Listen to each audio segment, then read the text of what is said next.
Salam saudaraku, hari ini kita akan merenungkan firman Tuhan dari Lukas 11 ayat 27 dan 28 dalam tema kebahagiaan mendengar firman Allah. Sebelumnya mari kita berdoa. Bapa di sorga, sebentar lagi kami akan merenungkan firman-Mu. Kiranya Roh-Mu yang kudus menerangi hati dan pikiran kami, hingga kami memahami firman-Mu.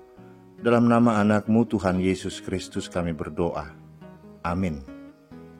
Firman Tuhan sebagai nas khotbah kita, Lukas 11 ayat 27 dan 28. Beginilah firman Tuhan.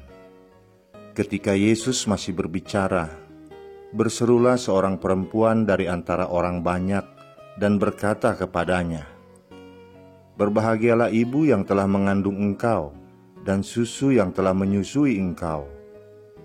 Tetapi ia berkata, "Yang berbahagia ialah mereka yang mendengarkan firman Allah dan yang memeliharanya." Demikian firman Tuhan.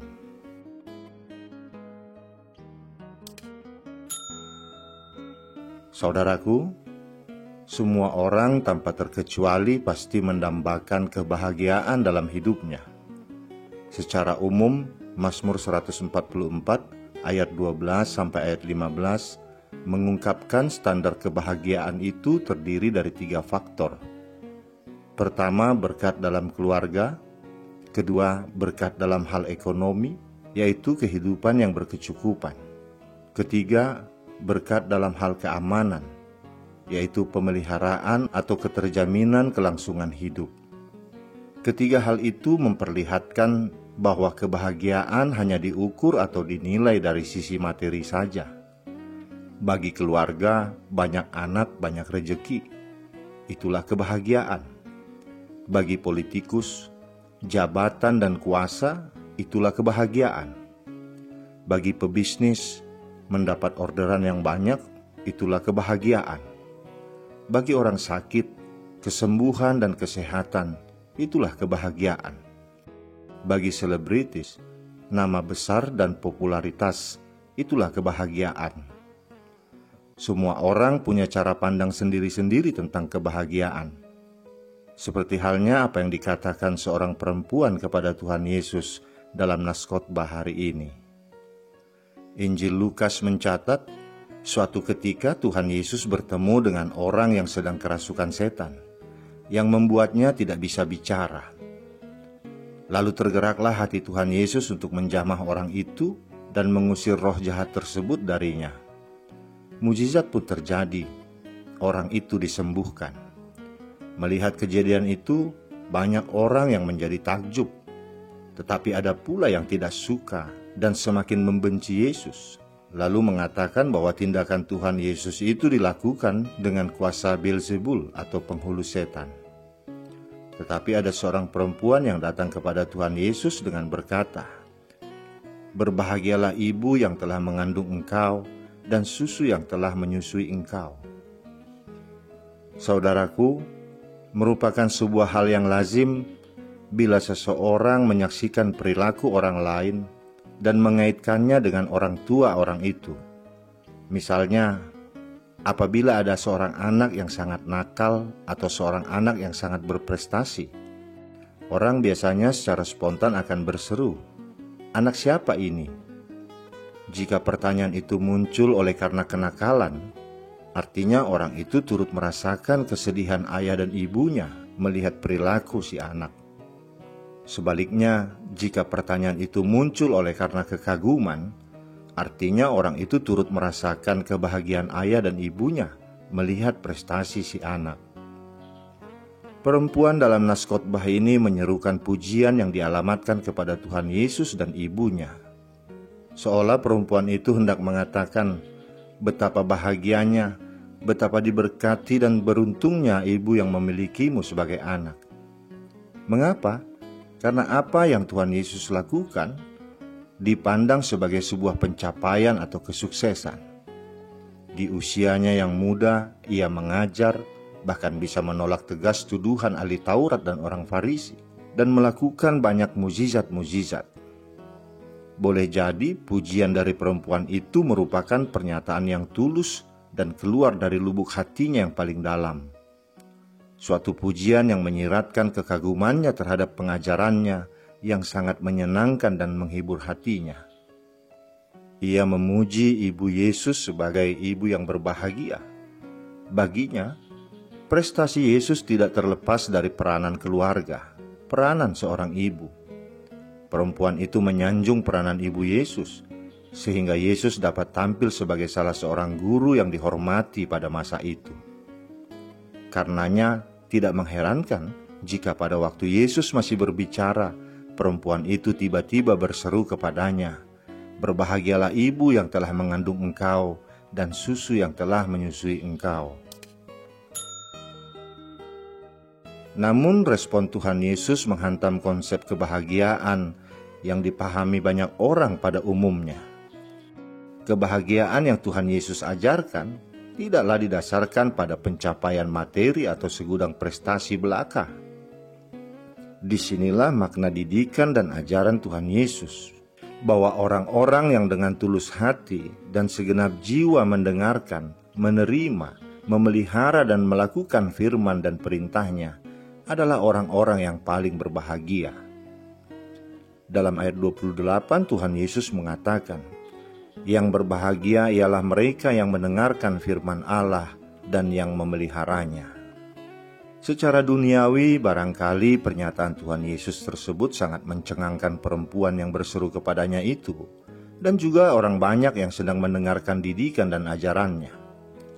Betapa tidak, secara eksplisit perempuan itu mendoakan bahwa berbahagia dan berbanggalah ibu yang sudah mengandung, melahirkan dan menyusuinya.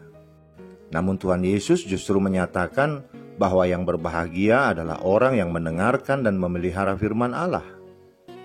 Perempuan itu dan orang banyak yang mendengar pada waktu itu seolah-olah menyaksikan bahwa Tuhan Yesus tidak setuju jika ibunya atau orang tuanya disebut yang berbahagia. Padahal dalam Lukas 1 ayat 48, dalam nyanyian pujiannya, Maria, ibu Yesus mengatakan, "Mulai dari sekarang, segala keturunan akan menyebut aku berbahagia." Tuhan Yesus tidak menolak pujian dari perempuan yang berseru memuji ibunya, melainkan ia setuju dan menerima pujian itu. Bahkan menjelaskannya lagi lebih jauh, bahwa yang menjadikan Maria ibunya berbahagia adalah karena Maria ibunya itu telah mendengarkan firman Allah dan memeliharanya. Maka sebenarnya perkataan Tuhan Yesus ini adalah pujian pada ketaatan ibunya kepada firman Allah. Dalam Lukas 1 ayat 38, Maria menjawab malaikat yang menyampaikan pesan Allah kepadanya dengan berkata, "Sesungguhnya aku ini hamba Tuhan, jadilah padaku menurut perkataanmu itu." Maria menjalankan ketaatan itu dalam hidupnya dengan tulus, dengan murah hati, tanpa perhitungan, bersedia menanggung setiap akibatnya, tanpa digembar-gemborkan, tetapi secara tersembunyi dan dalam keheningan ia memberikan pengorbanan setiap hari. Jadi perkataan Tuhan Yesus ini justru merupakan pujian kepada Maria ibunya. Tuhan Yesus mengakui bahwa Maria adalah seseorang yang melakukan kehendak Allah Bapa. Maria pertama-tama telah mengandung Yesus sang firman itu dalam hatinya sebelum ia mengandung Yesus dalam tubuhnya. Dengan kata lain, Tuhan Yesus mau mengatakan bahwa Maria ibunya layak untuk dihormati dan disebut berbahagia, bukan saja karena ia telah melahirkan Yesus, tetapi juga karena ia menaati kehendak Allah. Saudaraku, dari dua ayat nas khotbah kita ini, kita dapat melihat bahwa ada perbedaan sudut pandang antara perempuan tersebut dengan Tuhan Yesus. Perempuan tersebut melihat kebahagiaan dari sudut pandang manusia. Kebahagiaan dilihat dari sisi keluarga, tempat kita dilahirkan dan dibesarkan. Siapa ayah dan ibu kita? Apakah anak kita menjadi anak yang sukses? Berapa harta yang kita miliki? Bagaimana prestasi kita di dunia ini? Dan sebagainya.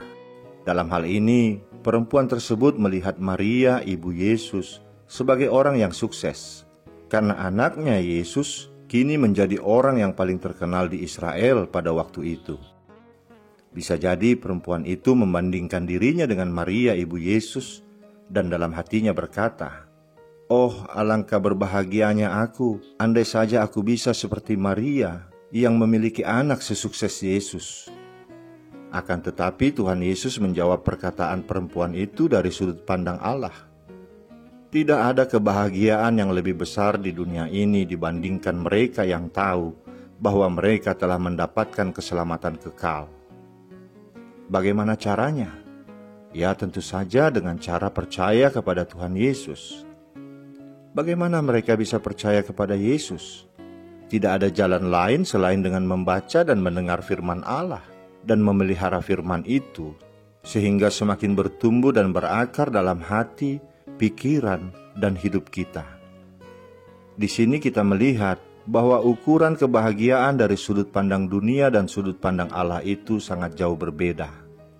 Orang dunia menganggap semakin banyak harta yang dimiliki, atau semakin tinggi jabatan yang dimiliki, semakin tinggi popularitas, maka orang tersebut pastilah akan lebih bahagia. Padahal dari sudut pandang Allah, hal tersebut belum tentu demikian. Orang bisa saja memiliki seluruh harta di dunia ini, tetapi ketika ia tidak percaya kepada Allah, maka jiwanya binasa. Dan apa gunanya semua harta dunia yang dimilikinya, ketika harta tersebut tidak bisa membawanya masuk ke dalam sorga? Saudaraku, firman Tuhan hari ini mengajarkan kita bagaimana caranya memperoleh kebahagiaan yang sejati.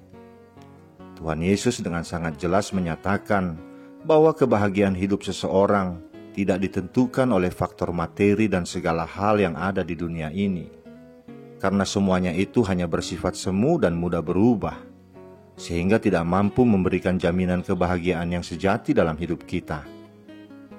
Orang yang berbahagia bukan hanya mereka yang bisa memenuhi kebutuhan jasmani mereka, seperti harta, tahta, keluarga, tetapi setiap orang juga berhak untuk kebahagiaan secara rohani. Kebahagiaan rohani adalah kebahagiaan yang datang dari hati yang selalu bersyukur dan penuh sukacita, walaupun dirudung banyak duka cita. Saudaraku, ada sebuah gua yang gelap gulita dalam tanah. Gua itu belum pernah melihat cahaya, dan karena itu ia tidak tahu apa itu cahaya. Pada suatu ketika, matahari mengundangnya untuk naik dan mengunjunginya. Gua itu pun memenuhi undangan itu. Saat ia tiba di matahari, ia sangat senang dan kagum karena ia belum pernah melihat cahaya sebelumnya. Gua itu merasa berhutang budi kepada matahari. Dalam hatinya ia berpikir bahwa matahari tentu belum pernah melihat kegelapan. Ia pun berniat mengundangnya turun dan mengunjunginya suatu saat nanti. Matahari pun memenuhi undangan sahabat barunya itu. Maka pada suatu ketika, ia turun bersama seluruh cahayanya dan masuk ke dalam gua itu. Ia memandang sekeliling, tapi tidak melihat suatu apapun di sana. Dan dalam kebingungannya ia bertanya, "Di manakah kegelapan itu?" Saudaraku, firman Allah adalah seperti cahaya matahari dalam kehidupan kita, yang akan menerangi setiap kegelapan, sehingga kita pun tidak merasakan kegelapan itu ada dalam kehidupan kita. Sumber kebahagiaan hidup yang sejati adalah saat seseorang mendengarkan firman Allah dan yang memeliharanya. Di sanalah sejatinya sebuah kebahagiaan yang bisa kita peroleh. Dari sanalah kita bisa memperoleh kebahagiaan yang tidak gampang goyah, tidak hilang meski masalah dan prahara tengah menerpa kita. Karena hanya Allah yang tidak pernah berubah sejak dulu, sekarang, dan selama-lamanya. Oleh karena itu, alangkah baiknya jika mulai saat ini kita memiliki pandangan yang benar tentang kebahagiaan. Kebahagiaan sejati tidak ditentukan oleh berapa banyak harta yang kita miliki, jabatan tinggi yang kita duduki, nama besar, keluarga besar, dan kesuksesan yang kita miliki, tetapi lebih ditentukan oleh siapa yang ada bersama dengan kita. Jika Allah sendiri yang bersama dengan kita, maka saat kita melewati padang rumput yang hijau atau melewati lembah kekelaman sekalipun, kita akan tetap berbahagia, karena kita tahu bahwa Allah akan selalu bersama dengan kita. Kebahagiaan kita tergantung pada sejauh mana hubungan kita dengan Allah, sejauh mana ketaatan kita pada firman-Nya. Tanpa Allah, jangan harap kita bisa bahagia di dunia ini. Dalam Yakobus 1 ayat 25, Rasul Yakobus menulis, "Tetapi barang siapa meneliti hukum yang sempurna, yaitu hukum yang memerdekakan orang, dan ia bertekun di dalamnya, jadi bukan hanya mendengar untuk melupakannya, tetapi sungguh-sungguh melakukannya, ia akan berbahagia oleh perbuatannya." Itulah letak kebahagiaan yang sesungguhnya, yang tidak akan pernah terpengaruh oleh situasi maupun kondisi apapun yang terjadi. Saudaraku, saat duka cita datang seperti hujan di siang bolong, kita sering lupa cara untuk menghibur diri atau mencari ketenangan di bawah derasnya air hujan yang disertai petir yang menggelegar. Seringkali kita mengandalkan pikiran dan kekuatan kita sendiri untuk berjalan di tengah badai dan angin ribut kehidupan.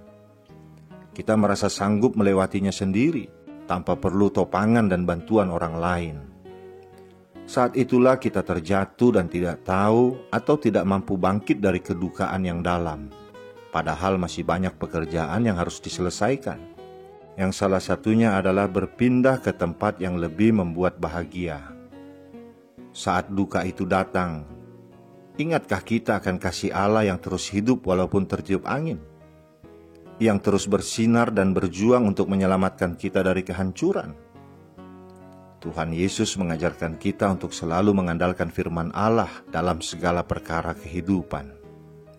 Dengan membaca firman Allah setiap hari, akan membuat kita semakin dekat dengannya, semakin mengenal pribadinya. Dalam firman Allah, selalu ada kekuatan yang baru, semangat yang baru, dan kehidupan yang baru. Orang yang melakukan firman Allah, dialah anak-anak Allah yang taat, yang mau mengembangkan hidupnya serta imannya. Saudaraku, berhentilah mengejar dan berupaya mencari banyak hal hanya karena kita ingin diakui atau dibanggakan. Orang yang mengenal dan sudah berdamai dengan dirinya sendiri tidak akan repot-repot melakukan pembuktian diri. Kalau kita mau menjadi anak Allah yang membanggakan Allah Bapa, jadilah pelaku firman Allah secara konsisten. Kita melakukannya karena kita mengasihinya dan sebagai ungkapan syukur kita. Sudahkah kita mendengarkan, menerima, memelihara dan melakukan firman-Nya dengan setulus hati dan segenap jiwa? Sudahkah kita memuji dan memuliakan segala firman dan perbuatannya yang menakjubkan bagi kita? Sudahkah kita dengan setulus hati dan segenap jiwa beribadah, berdoa, bersyukur, menyembah, memberi persembahan dan melayaninya? Berbahagialah kita yang sudah mendengarkan, menerima, memelihara dan melakukan firman-Nya dengan tulus hati dan segenap jiwa. Karena Dia sudah melimpahkan bagi kita kasih setia dan kasih karunia-Nya yang sangat melimpah. Berbahagialah kita yang sudah memuji dan memuliakan segala firman dan perbuatannya yang menakjubkan bagi kita, karena Dia sudah menyediakan bagi kita upah yang besar di kerajaan sorga. Berbahagialah kita yang sudah dengan setulus hati dan segenap jiwa beribadah, berdoa, bersyukur, menyembah, memberi persembahan dan melayaninya, karena Dia sudah menyediakan bagi kita bagian hidup yang kekal, yang penuh sukacita dan damai sejahtera di sorga. Amin. Kita berdoa. Bapa di sorga, kami bersyukur dan berterima kasih atas firman-Mu yang kami dengar hari ini, yang mengingatkan kami bahwa Engkau telah menyediakan jalan menuju kebahagiaan, yaitu melalui mendengar dan memelihara firman-Mu. Selama ini kami telah salah mencari kebahagiaan. Kami hanya melihat kebahagiaan itu dari sudut pandang dunia, sudut pandang kehidupan kami, yang semuanya hanya diukur oleh materi. Tetapi hari ini Engkau mengingatkan kami melalui perkataan anak-Mu Tuhan Yesus Kristus, bahwa sumber kebahagiaan sejati adalah dengan mendengar dan memelihara firman-Mu. Firman-Mu lah matahari dalam kehidupan kami, sehingga kami semakin mengenal kehendak-Mu, mengenal pribadi-Mu. Dan dalam pengenalan kami akan Engkau, kami akan melihat semua yang terjadi dalam kehidupan kami dalam terang-Mu. Sehingga sekalipun ada kegelapan dalam hidup kami tidak akan merasakan dan melihatnya. Sebab terang-Mu lah yang meliputi kehidupan kami. Sehingga baik suka maupun duka yang kami alami, kami mampu mengucap syukur, memuji, memuliakan nama-Mu. Terima kasih Bapa atas firman-Mu ini. Beri kami kekuatan untuk melakukan semuanya. Dalam nama anak-Mu Tuhan Yesus Kristus kami berdoa dan mengucap syukur. Amin.